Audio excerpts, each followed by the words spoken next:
So David Banner, where you been? What's your vision? What's your purpose in life? He said, this is life. The ebb and flow of life, if you do people right, it'll come back to you. You'll be surprised. Just talk about it. Because I come from the streets, I'm actually able to speak with an open heart, honestly be free, because my spirit has changed. I want to make music so good, who needs a picture? Like I influence picture.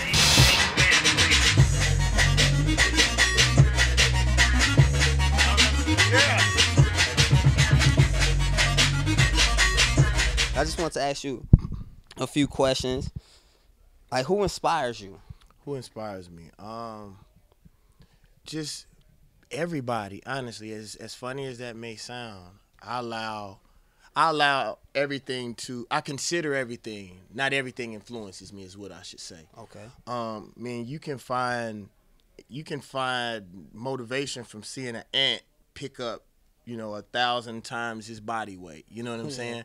I remember getting motivation. I was thinking about how bad my life was, and I looked over, and it was a homeless guy that didn't have no legs or no hands. And I'm like, oh, that's my motivation. If he is still alive and still making it, regardless of the situation, and I'm sitting up complaining because I can't get my Bentley fixed, like, come on, dude, it ain't that bad. Yeah. So, literally, I draw information from as much energy as I can, even negative stuff. I used to try to always get away from negative stuff, but sometimes negative stuff can show you the path not to go down. You know what I'm saying? Definitely. So I sort of consider the world as a whole and just take the vibrations in and continue to move. Yeah. I lived in Jackson for 6 years, and I always wanted to understand what was the correlation between Chicago and Mississippi. And for those who may not have went to school in Mississippi, y'all probably don't understand, but I'm glad you explained it in there because no one ever explained it to me.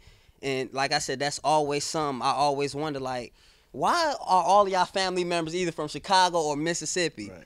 And they didn't even understand it. Well, it's called a black exodus. Usually, it's usually because of the rivers or it's because of the train lines. Okay. If you notice, most people from New York go to Florida. Yeah. Or most people from Florida go to New York. Or like most people from Louisiana or from Mississippi will go straight up to St. Louis or Chicago. It was the black exodus. Right after slavery, the plan was, you either go get educated and get the jobs and come back for us, or you come back and educate us. Somewhere it went wrong, but that was always the plan, for us to, make that black exodus and come back for our people to either educate or provide jobs. So you have to understand that's what would happen. People would usually go in a straight line, so we would go from Jackson to Chicago, and then Chicago, when we get old, we would move back to Mississippi. Because like my 91st and Racine is, part of the Chicago that my family was in, and it's just part of history. And if you really slow down, most times there's an explanation for just about everything. Yeah, definitely. So what does it mean to you to be able to give back to your city? It doesn't really mean anything to me. My dad always used to tell me that you don't get pats on your back for doing what you're supposed to do. I don't look at it like that. I gave people the example on Katrina. Like, everybody was like, you did a good job doing Katrina. Like, no, if I got a tour bus and people are in the flood, why not let them get on my tour bus? Why not transport them? That's what a man is supposed to do. Like, I don't believe in getting pats on my back for taking the trash out or for washing the car. I like extra kisses because of that. But hey, you know what I'm saying? But that's honestly what you're supposed to do. And I don't marvel in doing what a man is supposed to do. I'm just thankful that I have the opportunity to do it, and I had a wherewithal to continue to do it. And I honestly think, and this is something I probably never said in front of the camera before. One of my little cousins, he's like just totally in the streets, and he told me something that I never forget. One time, he said, "David," he said, "I understand why you didn't blow into the star that we all thought you should have." He said, "Because during Katrina, if you were in the position that somebody like a Kanye West was, America would have murdered you. Yeah. Your opinions and how outspoken you are, it just wasn't your time." And I think the reason why my career has gone the way that it's gone is to keep me humble. Because as much as we say we for the hood and we for the streets, you don't know what you are when $3, $4, $5 million is in your ear, or 10 millions, or what we seeing now, $1 billion, or $3 or $2 billion. So I think that my career has constantly continued to move upward, but at a pace where I can keep my ego in check. Who's driving the culture? Who's driving hip hop? The labels, radio, the machine. I think we're losing our culture, and I honestly think that people are continuously following.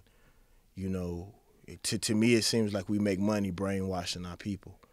If you look at our culture, most of the music that you listen to, it's always degrading our people. Can we cuss on y'all site? I don't cuss much, but you go all right. ahead. So check this out. So check this out. And I'm trying to stop cussing, but if you fucking selling dope, let's be real. Who are you selling dope to?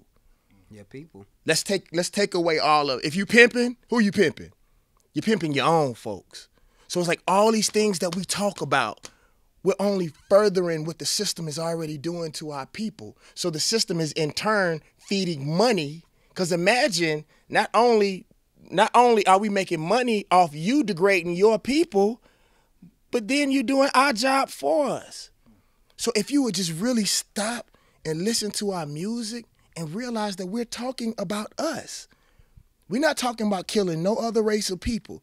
We're not talking about pimping no other race of people. Think about the things that we think are attractive in most cases. Blonde hair, that's their hair. That's not our hair. When you look at the type of women that usually our stars pick, they're not our women. They don't look like our daughters and our moms.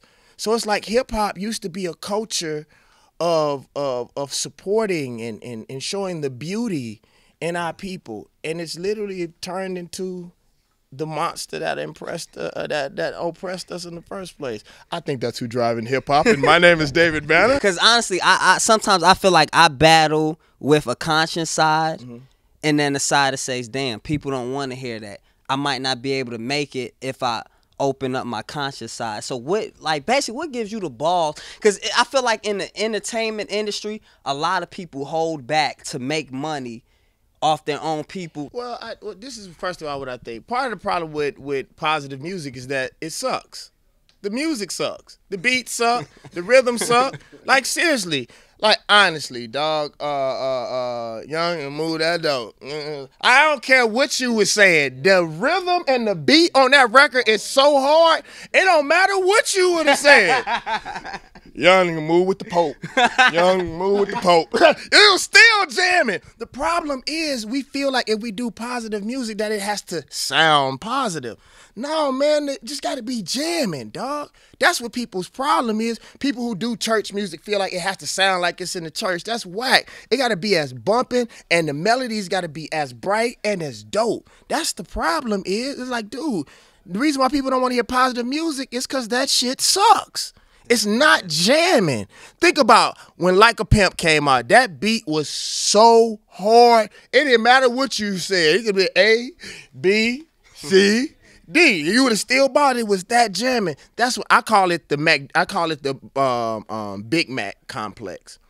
If they put some bacon on it, that's for black folks.